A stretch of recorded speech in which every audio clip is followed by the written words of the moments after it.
দিহান, এই বউ যদি এই বাড়িতে থাকে তাহলে তোর আমার বরাবর দেখবি। তোর বিয়েতে যে আমার দাওয়াত দাস নাই, সে দাওয়াত বাকি রয়েছে না? হ্যাঁ, তাই আমরা সবাই মিলে আজকে তোদের বাড়িতে যাবো।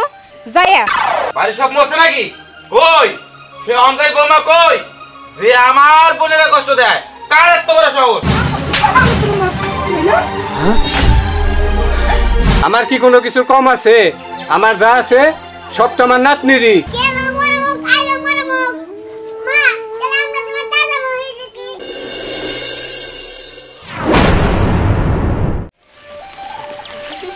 এই দোস্ত, কিরে কই যাস?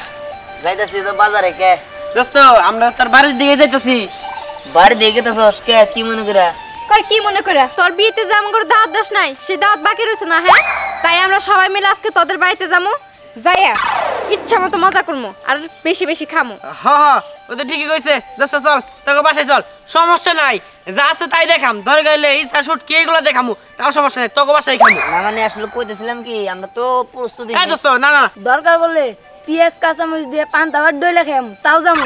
আরে তোরা তো বুঝতে পারছ না, একটা জিনিসে তো প্রিপারেশন আছে। তোরা কালকে আইসনি, যা। না না, আজকে যাবো। ওই বুঝছি, ও বলবে যাবে না, আর ধরে নে। আরে ভাই আমার কথা তো চল আয় জান বুবু, কই বাড়ি সব মরছে নাকি? কই সে অহংকারী বৌমা কই, যে আমার বোনেরা কষ্ট দেয়? কার এত বড় সাহস? ও তুমি মনে হয় না? আপনি সাগর মামা না? হইছে সালাম করলে আমার মন জয় করতে পারবে না। তুমি আমার বুবুরে কষ্ট দিছাও। তোমার মতো একটা মেয়া আমার বুবুরে কষ্ট দেয়? এত বড় সাহস! তোমার বকতে আইছি, তোমার বাড়ি থেকে বাইরে দিতে আইছি। মামা আপনি একটু শান্ত হন, আপনি আমার মুরব্বী মানুষ। হ্যাঁ, আপনি আমার সাথে বসে কথা বলুন। এই নেন কত কম? আপনার কথা আমি দিহানের মুখে অনেক শুনছি। আপনি নাকি শরবত অনেক পছন্দ করেন। দাঁড়ান, আমি আপনার জন্য শরবত বানিয়ে নিয়ে আসতেছি। হ্যাঁ, এটা একটু পছন্দ করি।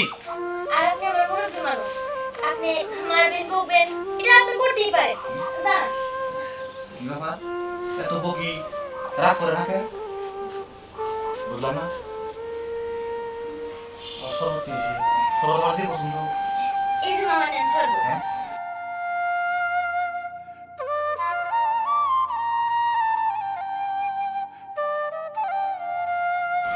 কেমন হয়েছে মামা? পরানটা জুড়ে গেল। এইরকম শরবত ছোটবেলায় থেকে যত বড় হয়েছি আমার মায় আমারে খাওয়াইতো। মনে হইলো কি আমার মায় মনে শরবত খাওয়াইলো। এই কি রে, তোরা আমি আনছি কি নিগা, আর তুই এনে আয়া তোর বৌমার লগে যোগ দিছস, তাই না? সুপার বাবু, আমি এই কথা কিছুতেই বুঝতে পারতাছি না। কত সুন্দর একটা মাইয়া, আরে লক্ষ্মী বৌমা। এরকম বৌমা পায়া তুই সুখী হতে পারতাছস না? না না মামা, আমার যদি কোনো ভুল হয়ে থাকে আপনি আমারে বকতে পারেন। কি কও বৌমা, তোমার বকুম কে? তুমি তো আমার মা, আমারে বকবা মারবা কাটবা সব দায়িত্ব তোমার দিয়ে দিই। আরে শালা বাবু, মাকে তোমার একা, মা তো আমারও। এই জন্যই বলছি, তুমি এদিকে এসো, এদিকে এসো। আরে কি করতেছ? এখানে দাঁড়াও, শোনো। সরো বৌমা, এদিকে এসো। আরে আব্বা, আপনি কি করতেছেন? এত বড় দায়িত্ব আমি কি পালন করতে পারবো? হ্যাঁ মা, তুমি পারবা। আমার বিশ্বাস এই দায়িত্ব তুমি পালন করতে পারবা। বৌমা, আজকে থেকে এই সংসার দায়িত্ব তোমার। তোমার শ্বশুর যা করছে একদম ঠিক কাজ করছে। তুমি তো তোমার শ্বশুরের মা, আর মায়ের তোমার দায়িত্ব পালন করতে পারবো না। ঠিক আছে চলো বাবু, চলো ঘরে চলো। আমি এখন ঘরে যাবো না, আমার বাজারে কাজ আছে। বিকেলে এসে তোমার হাতে কিন্তু শরবত খাই দেবো মা। জায়গা কিন্তু দুলা ভাই আসি। আই বাবু গেলাম। কি ব্যাপার, খাবার দাবার খাইয়া যাও না, এখন খাবার খাবো না। দেখো শরবত খাইয়া পাগল হয়ে গেছি, রাস্তা থুইয়া অন্যদিকে যাবার নইছি, রাস্তা তো এইদিকে। চল যান, চল। আয়। আরে আব্বা আর কো না, এই জগন্নে আর পারলাম না। ওর আমার ধরছে জ্বরা নাকি দাওয়াত খাবো, কোসে তোর কোনো প্রস্তুতি নাই, কোনো কিছু নাই। এনে কোনো কিছু না, যা বাড়ি থেকে বের। আই সবকে যা বাড়ি থেকে, নাইলে কিন্তু এই পুরো বাড়িতে আগুন ধরা দিয়ে আমি বাড়ি থেকে যাবো কই দিলাম। আরে মা বুঝলাম এতদিন না। ধরে খালি তোর আর তোর বাপের আর তোর বোর তামাশা খালি দেখতাছি। আজকে আমি আর চুপ থাকবো না। মানে কি হইছে তোমার? আম্মা, আপনি এগুলা কি কইতাছেন? মেহমান হলো ঘরের লক্ষ্মী, ওরা যেহেতু ঘর পর্যন্ত এসে পড়ছে, ওদের কি আমি যাইতে দিব নাকি? তোমরা প্রথমবার আমার হাতে রান্না খাইতে আইছো, আমার কথা বাদ দাও তো। আমার না একটু এরকমই। আসো তোমরা ভিতরে এসে বসো, আমি তোমাদেরকে রান্না করে খাওয়াইতেছি। ঠিক আছে।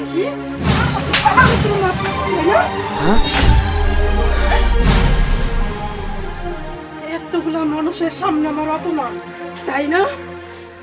দিহান, এই বউ যদি এই বাড়িতে থাকে তাহলে তোর আমার বড় মুখ দেখবি। আমার নাতনির অপমান, আমার কি কোনো কিছু কম আছে? আমার যা আছে সব তো আমার নাতনিরই, আর তারপরেও কিনা আমার নাতনির অপমান করে। কইস না বাইর হ।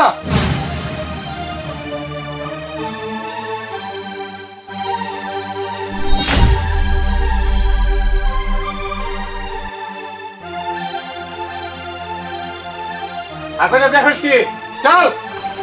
যাবই তো দাদু, দাঁড়াও।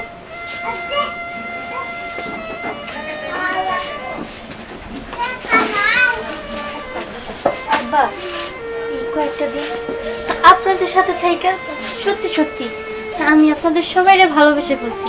জানেন, ছোটবেলার থেকেই আমি আমার মামার কাছে বড় হয়েছি। আমার না মা বাবা কেউ নাই। এই বাড়িতে আসার পরে আমি আপনারে আমার বাবা ভাবছি, আর আমারে আমার মা। তারপরেও আমি আপনাদের মন জয় করতে পারিনি। যদি কোনো ভুল ত্রুটি করে থাকি তাহলে আপনার মেয়ে মনে করে আমারে মাফ করে দিয়ে। আমি আসি। ভাবি তুমি যাও না, আমার ছেলে যাও না। না রে ভাই, এরকম করে বলতে হয় না। আমার তো যাইতে হবই, ইচ্ছা তো ছিল তোদের সাথে থাকার, থাকতে তো আর পারবো না। আম্মা, আমি আপনার সাথে অনেক বেয়াদবি করছি, কিন্তু বিশ্বাস করেন আমি না আপনার মনে কখনোই কষ্ট দিতে চাই নাই। কিন্তু আপনার আমি সবার সামনে ভুলবশত অপমান করে ফেলছি। আপনি আমার মাফ করে দিন আম্মা। আমি আসি।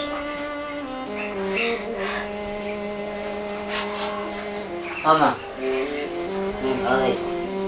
প্রত্যেক ঈদে তোমাদের আমি দেখতে আসবো। আসি, চলো।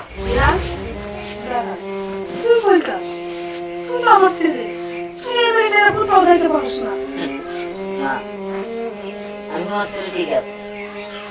আমি তোমাকে ছেড়ে কোনো জায়গায় গেলে তোমার যেমন কষ্ট লাগবে, ঠিক ওর বাবা মারও ওরকম কষ্ট লাগে।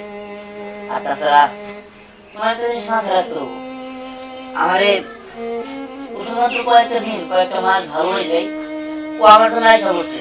ওর বাবা মা, ওর আত্মীয় স্বজন সবাই ত্যাগ করে শুধুমাত্র আমার ভালোবাসে দেখা। আর তোমার তার নিজের মায়ের মতো সম্মান করে ভালোবাসে, কিন্তু তুমি তারে নিজের মেয়ের মতো ভালোবাসতে পারো।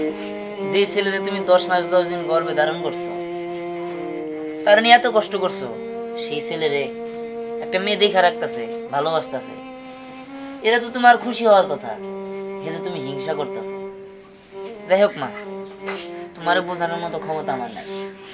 যা করছো ভালোই করছো। আসি। আর শোনো, আরেকটা কথা, যাওয়ার আগে তোমার একটা জিনিস জানাই দেওয়া যায়। তোমার যে পায়ের ব্যথাটা ছিল, যার কারণে তুমি ভালোভাবে চলাফেরা করতে পারতা না, সে পায়ের ব্যথাটা কি এখন আছে? কি জন্য নাই সেটা আমি তোমার বলি। তুমি তো আসলে দেখো নাই, দেখছি আমি। তুমি ঘুমায় যাওয়ার পরে একটা মালিশ আছে, সেটা দিয়া তোমার বৌমা প্রত্যেক দিন তোমার পা মালিশ করে দিত, পা টিপা দিত, যাতে তোমার ব্যথা না করে। আর আস্তে আস্তে তোমার ব্যথা ভালো হয়ে গেছে। যাই হোক, এগুলো তুমি বুঝবা না।